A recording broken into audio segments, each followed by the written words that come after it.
Waktu pandemi kemarin, kita tuh sebenarnya nggak cuma perang lawan virus loh. Ada musuh lain, musuh yang nggak kelihatan tapi nyebarnya lebih cepat dan bisa dibilang sama bahayanya. Nah, kali ini kita bakal coba bedah sisi psikologisnya. Kenapa sih teori konspirasi soal COVID-19 itu kok bisa kedengeran menarik banget? Bahkan buat orang-orang yang kita anggap pinter sekalipun.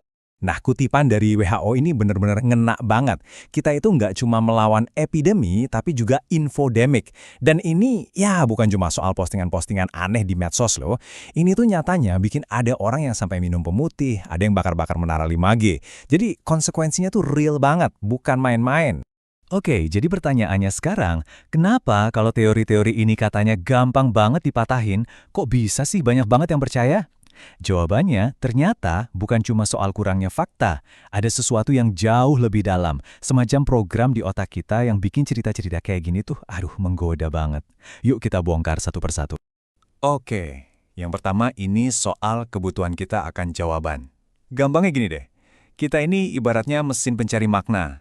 Jadi pas dunia rasanya kacau balau nggak jelas, otak kita tuh langsung teriak-teriak nyari penjelasan. Penjelasan apapun, yang penting bisa bikin semuanya terasa lebih masuk akal. Nah, disinilah otak kita mulai ngerjain kita sedikit. Ada yang namanya bias proporsionalitas. Intinya tuh gini, kita punya kecenderungan untuk percaya kalau sebuah kejadian yang super besar, pasti penyebabnya juga harus besar. Rasanya aneh kan, kalau ada sesuatu yang heboh banget, tapi penyebabnya sepele? Coba dibayangin kayak timbangan. Di satu sisi, kita taruh virus mikroskopis yang nggak kelihatan mata. Di sisi satunya lagi kita taruh seluruh dunia yang berhenti, ekonomi anjlok, hidup kita semua jungkir balik. Nah kan, rasanya nggak seimbang banget timbangan ini. Kayak ada yang aneh, ada yang kurang dari ceritanya. Nah, disitulah teori konspirasi masuk. Mereka datang untuk menyeimbangkan timbangan tadi. Mereka nawarin penyebab yang rasanya lebih sepadan sama dampaknya. Bukan lagi virus acak, tapi sebuah rencana rahasia dari kelompok elit global atau mungkin senjata biologis. Nah, penjelasan kayak gini itu rasanya lebih pas dan memuaskan buat otak kita, proporsional gitu. Oke, lanjut ke pendorong psikologis yang kedua, kebutuhan kita untuk pegang kendali. Ini tuh kebutuhan yang mendasar banget buat manusia. Pandemi kemarin kan bener-bener ngerebut rasa kendali kita. Kita jadi ngerasa nggak berdaya, dan jujur aja, perasaan kayak gitu tuh nyeremin banget. Dan siklusnya tuh kayak gini, hampir otomatis. Ada krisis, muncul cemas. Cemas bikin kita ngerasa nggak punya daya. Terus buat ngedapetin lagi rasa kendali itu, otak kita nyari jalan pintas, cari kambing hitam. Kenapa ya? Karena jauh lebih gampang buat marah ke penjahat yang jelas daripada pasrah nerima kekacauan yang sifatnya acak dari awal. Jadi ini kuncinya. Percaya sama konspirasi itu bisa bikin kita merasa lebih berdaya loh. Anda berubah dari yang tadinya cuma korban pasif dari kejadian acak, jadi seorang pejuang yang melawan musuh yang jelas.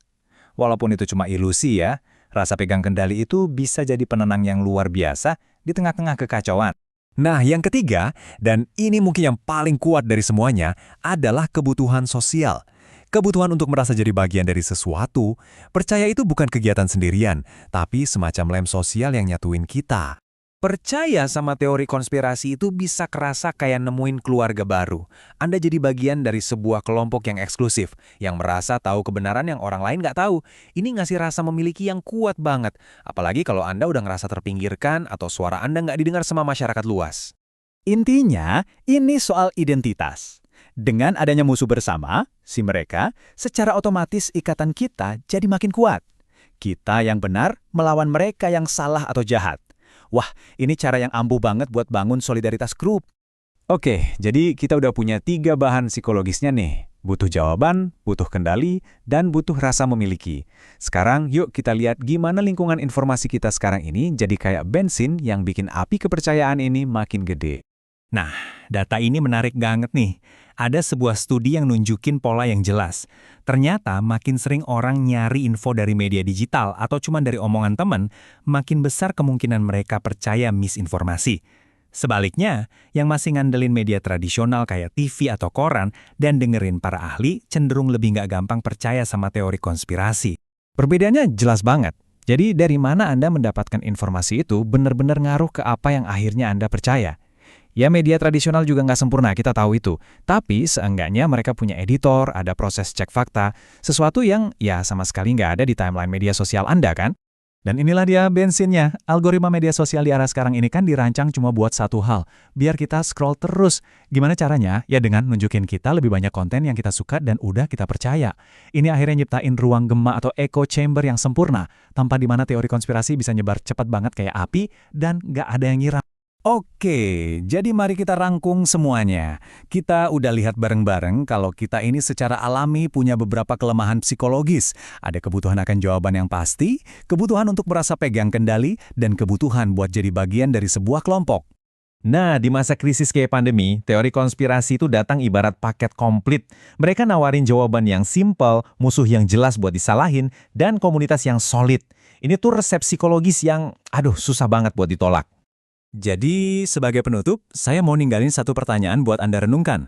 Setelah tahu kalau otak kita punya titik-titik lemah ini, gampang banget kepincut sama cerita yang simpel dan enak didengar secara emosional, kira-kira gimana hal ini mengubah cara Anda ngelihat berita dan semua informasi yang seliweran di sekitar Anda? Nah, ini penting banget buat kita pikirin bareng-bareng.